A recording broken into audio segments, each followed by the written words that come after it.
ಶ್ಲೋಕಗಳು ಮುಗಿದು. ಇವತ್ತಿನ ಶ್ಲೋಕಗಳಿಗೆ ಹೋಗುವ. ಕೃಷ್ಣಾಯಾದವೇಂದ್ರಾಯ ಜ್ಞಾನಮುದ್ರಾಯ ಯೋಗಿನೇ ನಾಥಾರ್ಗಮಣೇಶಾಯ ನಮೋ ವೇದಾಂತ ವೇದಿನೇ. ಓಂ ರಾಮಾಯ ರಾಮಭದ್ರಾಯ ರಾಮಚಂದ್ರಾಯ ವೇದಸೆ ರಘುನಾಥಾಯ ನಾಥಾಯ ಸೀತಾಯ ಪದೇ ನಮಃ. ಮನೋಜವಂ ಮಾರುತತುಲ್ಯ ವೇಗಂ ಜಿತೇಂದ್ರಿಯಂ ಬುದ್ಧಿಮತಾಂ ವರಿಷ್ಠಂ ವಾತಾತ್ಮಜಂ ವಾನರಯೋತ್ತಮುಖ್ಯಂ ಶ್ರೀರಾಮದೂತಂ ಶರಣಂ ಪ್ರಪದ್ಯೆ. ರಾಮಾಯ ರಾಮಭದ್ರಾಯ ರಾಮಚಂದ್ರಾಯ ವೇದಸೆ ರಘುನಾಥಾಯ ನಾಥಾಯ ಸೀತಾಯ ಪತೇ ನಮಃ. ಓಂ ನಾರಾಯಣಂ ನಮಸ್ಕೃತ್ಯ ನರಂ ಚೈವ ನರೋತ್ತಮಂ ದೇವೀಂ ಸರಸ್ವತೀಂ ವ್ಯಾಸಂ ತತೋ ಜಯಮುದೀರಯೇತ್. ವ್ಯಾಸಾಯ ಭವನಾಶಾಯ ಶ್ರೀಶಾಯ ಗುಣರಾಶಯೇ ಹೃದಯಾಯ ಶುದ್ಧವಿದ್ಯಾಯ ಮಧ್ವಾಯ ಚ ನಮೋ ನಮಃ. ತಪಸ್ವಾಧ್ಯಾಯ ಶುಶ್ರೂಷಾ ಕೃಷ್ಣಪೂಜಾರತಂ ಮುನಿಂ ವಿಶ್ವೇಶಮಿಚ್ಛದಂ ವಂದೇ ಪರಿವ್ರಾಟ್ ಚಕ್ರವರ್ತಿನಂ. ಶ್ರೀಗುರುಭ್ಯೋ ನಮಃ. ಹರಿ ಓಂ. ಜರಾಸಂಧ ಮೀಟಿಂಗ್ ಮಾಡ್ತಾ ಇದ್ದಾನೆ. ಎಲ್ಲ ಸ್ನೇಹಿತರಾಜರುಗಳು ಕೂತಿದ್ದಾರೆ ಅಂತೇಳಿದರೆ ರುಕ್ಮಿಣಿಯ ಸ್ವಯಂವರ. ಎದುರುಗಡೆ ಕೃಷ್ಣ ಗರುಡಾರೂಢನಾಗಿ ಬಂದು ಇಳಿದ. ಆ ಗರುಡನ ರೆಕ್ಕೆಯ ಗಾಳಿಗೆ ಈ ಕೆಲವೆಲ್ಲ ರಾಜಕುಮಾರರೆಲ್ಲ ಅಡ್ಡ ಬಿದ್ದರು. ಎಣಿಸ್ತಾನೆ, ಹೇಳ್ತಾನೆ, ನೋಡಿ ಸ್ನೇಹಿತರುಗಳೇ, ನಾವೆಲ್ಲ ಇಲ್ಲಿ ಯಾಕೆ ಕೂತಿದ್ದು ಅಂತ ಹೇಳಿದರೆ ಕೃಷ್ಣನ ಮುಖ ಭಂಗ ಮಾಡಬೇಕು. ಅವನಿಗೆ ಯಾರು ಇಷ್ಟ? ರುಕ್ಮಿಣಿ ಇಷ್ಟ. ಆದರೆ ರುಕ್ಮಿಣಿಯನ್ನು ಅವನಿಗೆ ಕೊಡದೆ ಶಿಶುಪಾಲನಿಗೆ ಮದುವೆ ಮಾಡಬೇಕಂತ ರುಕ್ಮಿಣಿ ಏನು ನಿರ್ಧಾರ ಮಾಡಿದ್ದಾನೋ ನಾವೆಲ್ಲ ಅದಕ್ಕೆ ಸಪೋರ್ಟ್ ಅಂತೇಳಿದರೆ, ನಮಗೇನು ಶಿಶುಪಾಲನಿಗೆ ಕೊಡಬೇಕು ಅನ್ನುವಂಥದ್ದು ಅಷ್ಟು ಅಲ್ಲ, ಅದು ಹೇಳಿಲ್ಲವ. ಅವರಿಗೆ ಏನು ಅಂತೇಳಿದರೆ ಕೃಷ್ಣನಿಗೆ ಮುಖಭಂಗ ಮಾಡಬೇಕು. ಜರಾಸಂಧ ಹೇಳ್ತಾನೆ, ಇದೆಲ್ಲ ಸರಿ. ಈಗ ಅವನು ಗರುಡನನ್ನು ಏರಿ ಇಲ್ಲಿ ಬಂದಿದ್ದಾರೆ. ಗರುಡ ಯಾರ್ದು ವಾಹನ ಹೇಳಿ ನೀವು? ವಿಷ್ಣು ಇದು ವಾಹನ, ಕ್ಷೀರಾಬ್ಧಿ ಶಯನನ ವಾಹನ. ಹಾಗಾದರೆ ಆ ಕ್ಷೀರಾಬ್ಧಿ ಶಯನನೇ ಈ ಕೃಷ್ಣನ? ಒಂದು ವೇಳೆ ಹೌದು ಅಂತಾದರೆ ನಾವು ಅವನಿಗೆ ಮುಖಭಂಗ ಮಾಡೋದು ಹೌದಾ? ನಾವು ಗೆಲ್ಲೋದು ಹೌದಾ? ಈ ಸಲನೂ ಕೂಡ ಹಾಗಾದರೆ ನಮಗೆ ಅದೇ ದುಸ್ಥಿತಿಯ ಪ್ರತಿ ಯುದ್ಧದಲ್ಲಿ ಏನಾಗಿದೆಯೋ ಅದೇ ಈ ಸಲವೂ ಆಗ್ತದಾ ಅಂತೇಳ್ಕೊಂಡು ಜರಾಸಂಧ ಹೇಳಿದಾಗ ಅಂತೇಳಿದರೆ ಜರಾಸಂಧನ ಮುಖ ಪಾಳು ಬಿದ್ದಿದೆ, ಯಾವುದಕ್ಕೂ ಬೇಡ ಆ ಥರ. ಆವಾಗ ಈ ಶಿಶುಪಾಲ ದಂತವಕ್ರರು ಕೂಡ ಇವರು ಕೇಳ್ತಾ ಇದ್ದಾರೆ ಜರಾಸಂಧನ ಮಾತು. ಹೇಳ್ತಾರೆ, ರಾಜ ಸತ್ತಮ, ನಮಗೂ ಹಾಗೆ, ನಮಗೆ ಅವ ಬದ್ಧ ಶತ್ರು ಯಾರು? ಕೃಷ್ಣ. ಆದರೆ ಕೃಷ್ಣ ಎದುರು ಬಂದು ಕೂಡ ಮಾತ್ರ ಉಂಟಲ್ಲ, ಎಲ್ಲಿಲ್ಲದ ಭಕ್ತಿ ಬಂದುಬಿಡ್ತದೆ. ನಾವು ಅವನಿಗೆ ಕೈ ಮುಗಿದುಕೊಂಡು ಅಲ್ಲೇ ನಾವು ಬಾಕಿ. ಯಾಕೆ ಅಂತ ಗೊತ್ತಿಲ್ಲ, ಕಾರಣ ಗೊತ್ತಿಲ್ಲ. ನಾನು ನಿಜವಾಗಿ ಹೇಳುವುದಿದ್ದೆ, ನಮ್ಮದು ಒಂದು ಅಭಿಪ್ರಾಯ, ನೀವು ಹೇಳಿದ್ದಕ್ಕೆ ಹೇಳೋದು ಏನಂತೇಳಿದರೆ, ನಾವು ಅವನಿಗೆ ಶರಣಾಗುವ ಅಂತೇಳಿದರೆ ಅವನಿಗೆ ಮುಖಭಂಗ ಮಾಡಲಿಕ್ಕೆ ನಮಗೆ ಸಾಧ್ಯವೇ ಇಲ್ಲ. ನಮ್ಮ ಮುಖಭಂಗವೇ ಆಗೋದು. ಆ ಮುಖಭಂಗ ಆಗುವ ಬದಲಿಗೆ ನಮಗೆ ಯಾವುದು ಮಾಡಿದರೆ ಹಿತ ಆಗಬಹುದು ಅಂತಲ್ವಾ. ಈಗ ನಾವು ಮೀಟಿಂಗ್ ಮಾಡೋದು ನಮಗೆ ಹಿತ ಆಗೋದು ಏನಂತ ಹೇಳಿದರೆ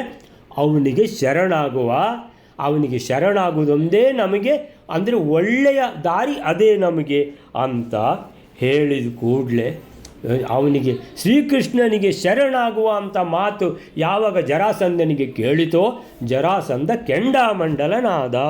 ಅಲ್ಲಿವರೆಗಾಗಿದೆ. ಆಮೇಲೆ ಬಾಕಿದ್ದವ್ರು ಏನು ಹೇಳ್ತಾರೆ ಅಂತ ನೋಡುವ ಎಲ್ಲರೇ.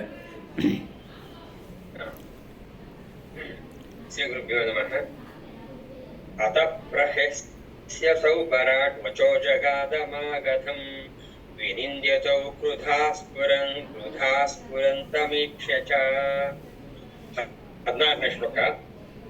ಈ ರೀತಿ ಶಿಶುಪಾಲನು ಅವನ ಅನಿಸಿಕೆಯನ್ನು ಹೇಳಿದ ಮೇಲೆ ಸಾಲ್ವನು ತಾನು ಸಿಟ್ಟಿನಿಂದ ನಡುಗುವವನಾಗಿ ಸಿಟ್ಟಿನಿಂದ ನಡುಗುತ್ತಿರುವ ಜರಾಸಂಧನನ್ನು ನೋಡಿ ಶಿಶುಪಾಲ ದಂತವಕ್ತರನ್ನು ಚೆನ್ನಾಗಿ ನಿಂದಿಸುತ್ತಾನೆ.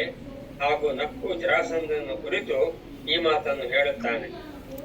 ಅತಪ್ರಹಸ್ಯ ಸೌಭರಾಟ್ ವಚೋ ಜಗಾದಮಾಗಧಂ ವಿನಿಂದ್ಯತೌ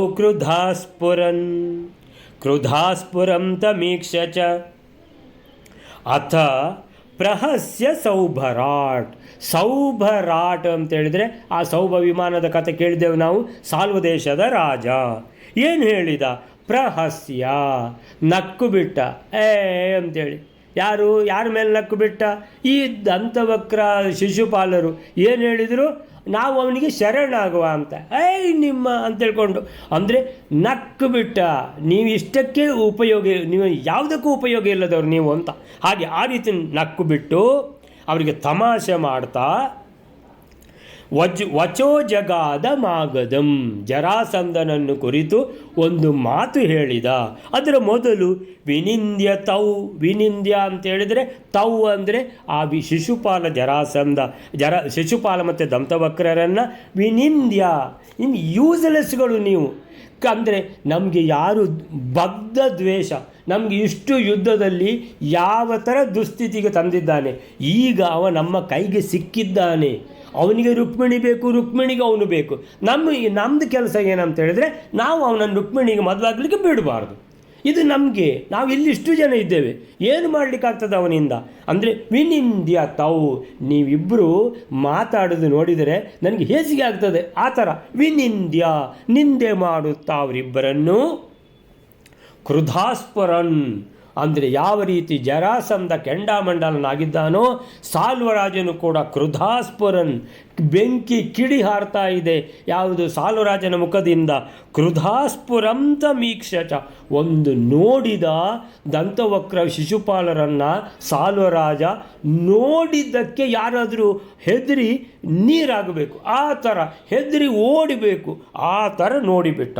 ಕ್ರುಧಾಸ್ಪುರಂತ ಮಾಗದಂ ಈಕ್ಷ್ಯ ಅಂತ ಹೇಳಿದರೆ ಅಲ್ಲಿ ಇನ್ನೊಂದು ಕೆಂಡಾಮಂಡಲ ಆದದ್ದು ಯಾರು? ಜರಾಸಂಧ.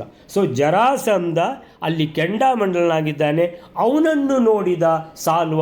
ಸೊ ಅವನನ್ನು ನೋಡಿ ಇವರಿಗೂ ತಮಾಷೆ ಮಾಡಿ ಒಂದು ಮಾತು ಹೇಳ್ತಾನೆ. ಯಾರಿಗೆ? ಮಾಗಧನಿಗೆ, ಜರಾಸಂಧನಿಗೆ. ಸೊ ಈ 16ನೇ ಶ್ಲೋಕಕ್ಕೆ ಏನು ಹೇಳ್ತಾರೆ ಅಂತ ಹೇಳಿದರೆ, ಆಗ ಸಾಲ್ವ ದೇಶದ ರಾಜ ಅವರಿಬ್ಬರನ್ನು ಅಪಹಾಸ ಮಾಡಿ ಶಿಶುಪಾಲ ದಂತವಕ್ರರನ್ನು ಬೈದ. ವಿನಿಂದ್ಯ, ನೀವು ಇದಕ್ಕೆ ಇರೋದು, ನಾವು ಬದ್ಧ ಕೃಷ್ಣ ದ್ವೇಷಿಗಳು, ಕೃಷ್ಣನು ನಮ್ಮ ಮೇಲೆ ಎಷ್ಟು ದ್ವೇಷ ಮಾಡ್ತಾನೆ, ನಮ್ಮನ್ನು ಸಾಯ್ಲಿಕ್ಕೂ ಬಿಡೋದಿಲ್ಲ, ಬದುಕಲಿಕ್ಕೂ ಬಿಡೋದಿಲ್ಲ, ಅಂಥವನನ್ನು ಶರಣಾಗುದ.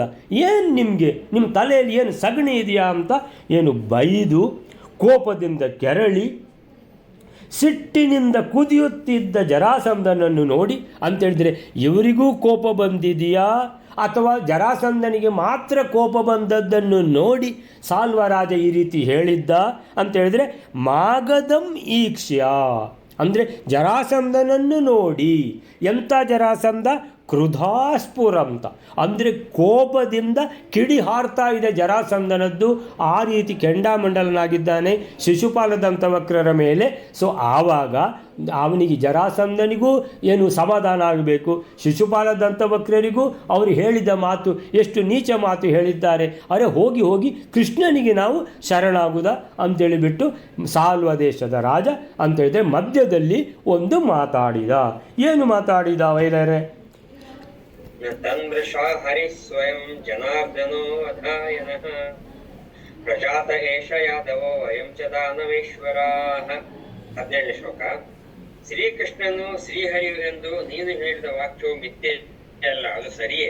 ಹಾಗಾದರೆ ಶ್ರೀಕೃಷ್ಣನಾಗಿ ಏಕೆ ಹುಟ್ಟುತ್ತಾನೆ ಎಂದರೆ, ಈ ಹರಿಯು ಯಾವ ಕಾರಣದಿಂದ ಜನಾರ್ದನನು ಅಂದರೆ ದುಷ್ಟ ಜನರನ್ನು ಸಂಹರಿಸಕ್ಕವನು ಆದ ಕಾರಣ ನಮ್ಮನ್ನು ಸಂಹರಿಸಕ್ಕಾಗಿ ಯಾದವನಾಗಿ ಹುಟ್ಟಿರುತ್ತಾನೆ. ಆದರೆ ನಾವಾದರೂ ದಾನವರಿಗೆ ನಿಯಾಮಕರು ಅಂದ್ರೆ ದಾನವೇಶ್ವರ, ನಾವು ದಾನವರಲ್ಲೇ ಶ್ರೇಷ್ಠರು. ಈ ರೀತಿ ಹೇಳುತ್ತೆ.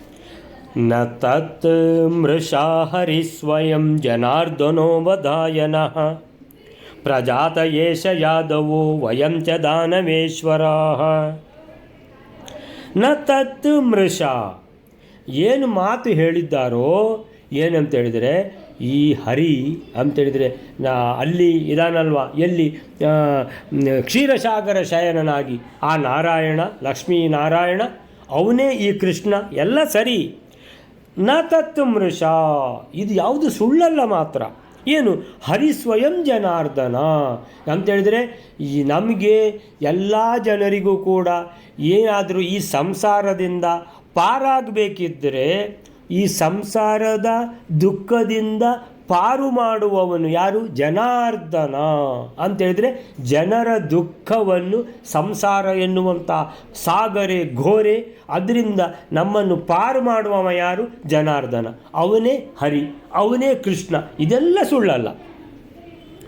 ನಹ ವಧಾಯ ಪ್ರಜಾತ ಏಷ ಯಾದವ, ನಮಗೆ ಅಂದರೆ ನಹ ಅಂದರೆ ನಮ್ಮನ್ನು, ವಧಾಯ ನಮ್ಮನ್ನು ವಧೆ ಮಾಡಲಿಕ್ಕೋಸ್ಕರನೇ ಪ್ರಜಾತ ಏಷ ಇವ ಹುಟ್ಟಿದ್ದಾನೆ. ಯಾರು? ಕೃಷ್ಣ. ಅಲ್ಲಿರುವಂಥ ಯಾರು ಅಲ್ಲಿ ಕ್ಷೀರಸಾಗರದಲ್ಲಿ ಮಲಗಿರುವವನು ಅವನು ಮೂಲ, ಅವನು ಯಾವಾಗಲೂ ಇರುವವನು. ಈ ಕೃಷ್ಣ ಇವ ಅವತಾರ ಮಾಡಿ ಬಂದಿರುವವನು ಅಂತೇಳಿದರೆ ಇವನು ಸಾಲು ದೇಶದ ರಾಜನಿಗೆ ಬಹಳ ಸಂಗತಿ ಗೊತ್ತಿದೆ ಅಂತೇಳಿ ಹೇಳ್ತಾನೆ.